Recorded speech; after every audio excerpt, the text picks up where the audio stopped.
The land promise in Genesis 15 is one of the most debated passages in Abrahamic theology. In that chapter, God tells Abram that his seed will be given land stretching from the river of Egypt unto the great river, the river Euphrates.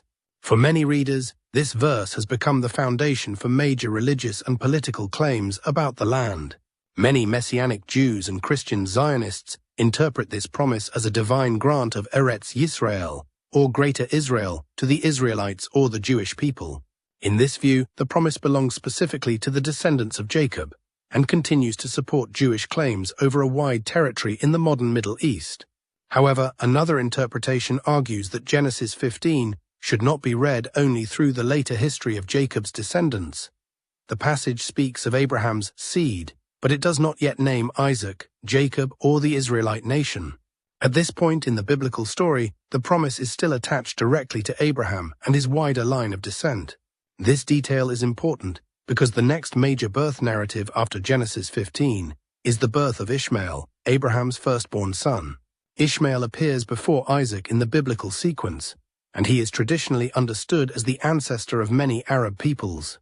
From this perspective, the timing of the story suggests that Ishmael, as Abraham's firstborn son, stands within the Abrahamic covenantal legacy before the later Sinai covenant is given to Jacob's descendants. From this perspective, the seed of Abraham in Genesis 15 can be understood as referring to Ishmael, Abraham's firstborn son, who remained under the Abrahamic covenant. By contrast, Isaac's descendants through Jacob entered a later and more specific covenant, the Sinai covenant, given through Moses and conditioned upon faithfulness to God's law. This distinction between the Abrahamic covenant and the Sinai covenant is central to the argument. The Abrahamic covenant is seen as older, broader, and connected to Abraham's direct promise. The Sinai covenant, however, came later through Moses and was given specifically to the children of Israel after the Exodus. Under the Sinai covenant, Israel's blessings in the land were repeatedly linked to obedience, faithfulness, and keeping God's commandments. Leviticus 26, for example, presents security in the land as conditional. If the Israelites obey God, they receive blessing. If they rebel, they face punishment, exile, and loss. From a Christian and Islamic perspective, this raises a serious theological question. If the religious authorities among the Israelites rejected the Messiah when he came, can the land still be claimed unconditionally under the same covenantal terms? This interpretation argues that covenant privilege cannot be separated from covenant responsibility. The argument also points out that later biblical descriptions of Israel's land, such as those found in Numbers, Deuteronomy, and Ezekiel, often describe a smaller territory than the vast region mentioned in Genesis 15. This suggests that the wide promise from Egypt to the Euphrates may belong to a broader Abrahamic horizon rather than only to the later national borders of Israel.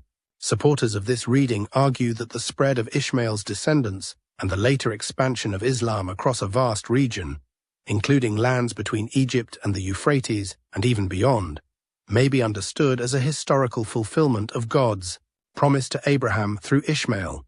In this view, the promise was not left unfulfilled, nor does it need to be revived through a modern political project of Greater Israel. Under this interpretation, the broad land promise of Genesis 15 was fulfilled through Abraham's firstborn line, especially through the descendants of Ishmael and the spread of Islam.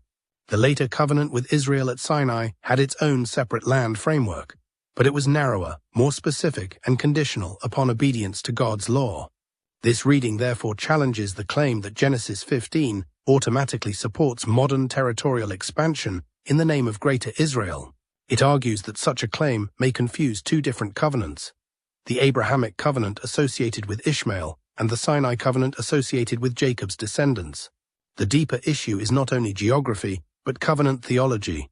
If Ishmael is acknowledged as Abraham's firstborn and as standing within Abraham's covenantal legacy, then the promise made to Abraham's seed can be interpreted as applying to Ishmael. At the same time, the descendants of Israel also had their own historical inheritance in the land of Canaan, before the coming of Islam, beginning with Joshua and continuing through the kingdoms of David and Solomon.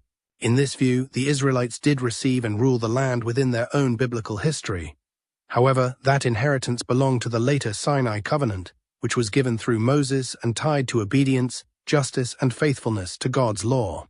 Therefore, it should not be confused with the broader Abrahamic covenant, which this interpretation connects especially with Ishmael as Abraham's firstborn, Abraham's wider covenantal legacy, and the later spread of Islam among Ishmael's descendants. The conclusion of this interpretation is that the struggle for Greater Israel today is theologically unnecessary and may even contradict the will of God. The land of Canaan had already been inherited by the Israelites in the pre-Islamic period through Joshua and later ruled under King David and King Solomon, while the wider Abrahamic promise may be understood as fulfilled through Abraham's broader family, especially through Ishmael and the spread of Islam. Therefore, the proper response is not conquest or endless territorial expansion, but humility, justice, and peace among the peoples who trace their story back to Abraham.